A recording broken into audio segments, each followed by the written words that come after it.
So let's go back to the CR stuff. So Yeah. what do we know about the effect of CR in the laboratory animals on the immune system?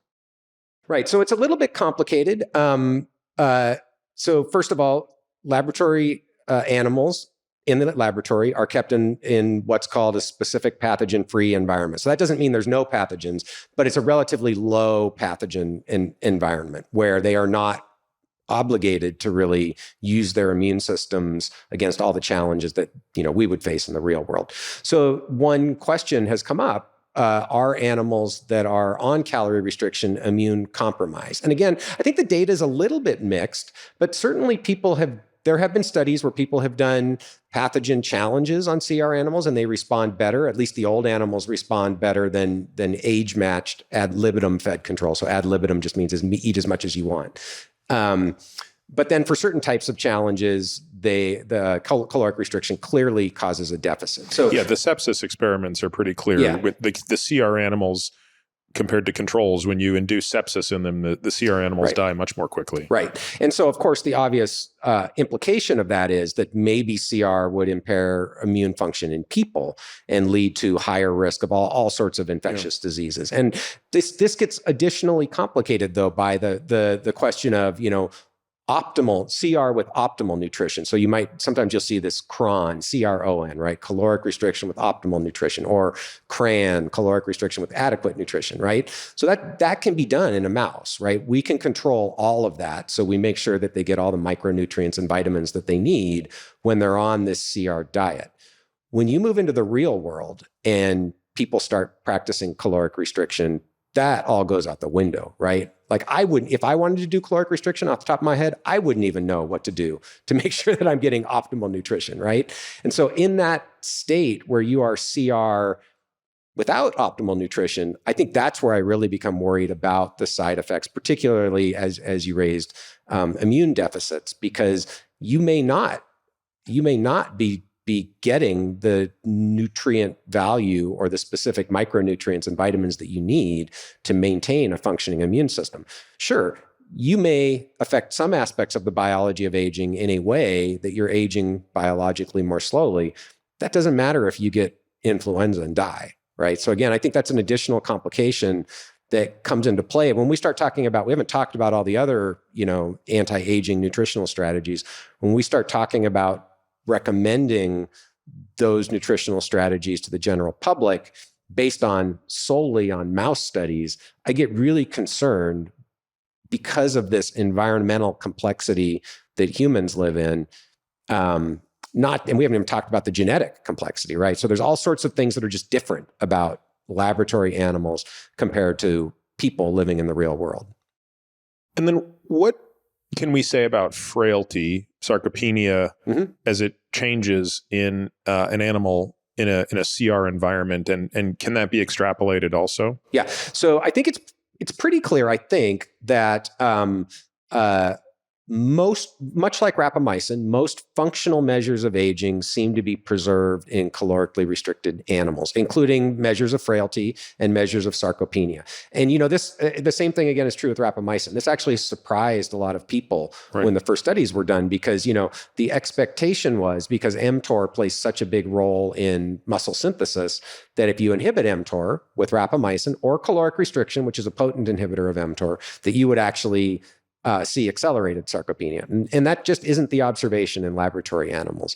Again, we have to be careful not to extrapolate to people, but it doesn't seem to be the case that you lose muscle mass and function in the way that people would define sarcopenia. I think the important complication here is that all of the caloric restriction studies that I'm aware of, when they look at muscle function, normalize the body weight. Yeah.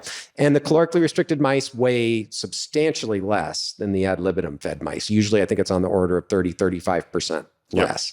So it's usually grip strength normalized to weight. Right. So what you're actually seeing is that the calorically restricted mice have maintained muscle function proportionate to their body weight. Yep. And I don't know the answer to this, but it's something that I thought of when we were talking about this show, is let's just say you did that in a person, right? So you would be able to answer this, I'm sure. You've got a 60-year-old person, who needs to lose 30% of their body weight. But of course, you want to maintain their muscle mass, right? Their muscle function.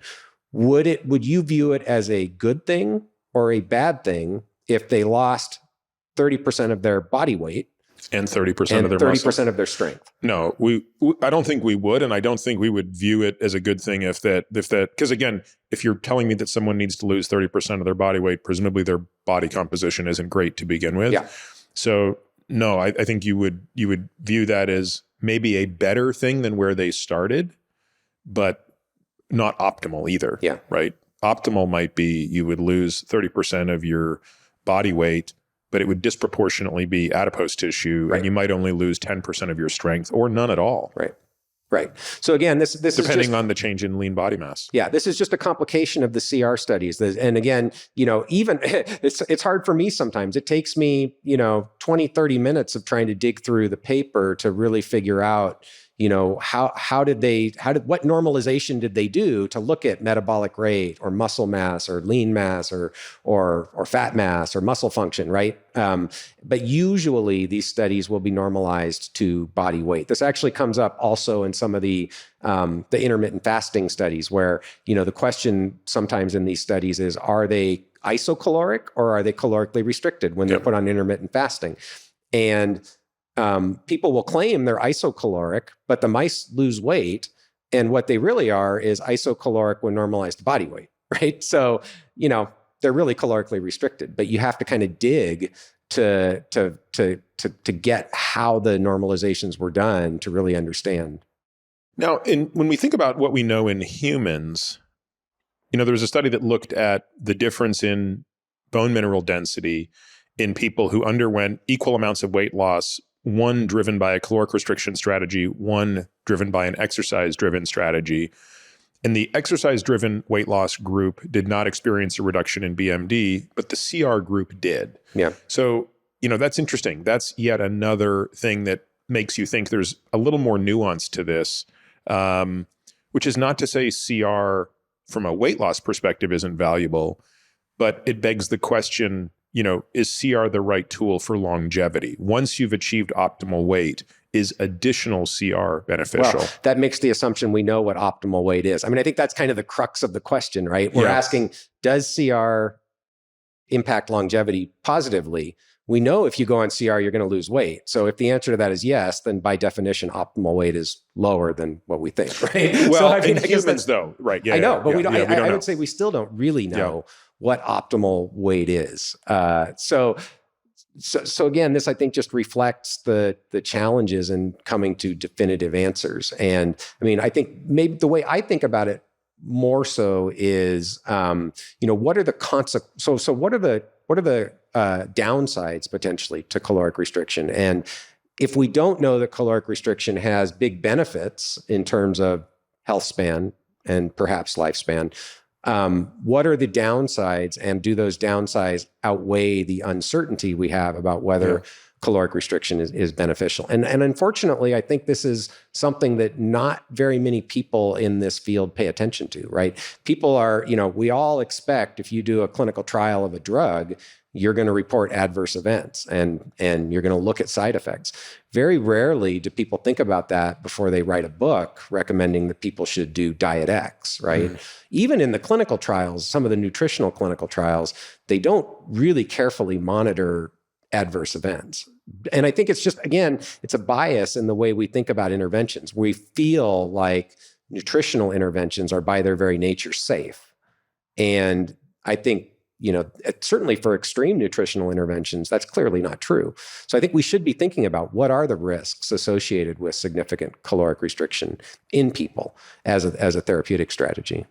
Let's go back to the sort of the study that will never be done again, right? The NIA Wisconsin Rhesus monkeys. So, boy, if I can get my facts straight on this one, I want to say that this study started in the late 80s. It sounds about right. It would have been probably the early 80s, I think. Okay. So we're talking Rhesus monkeys.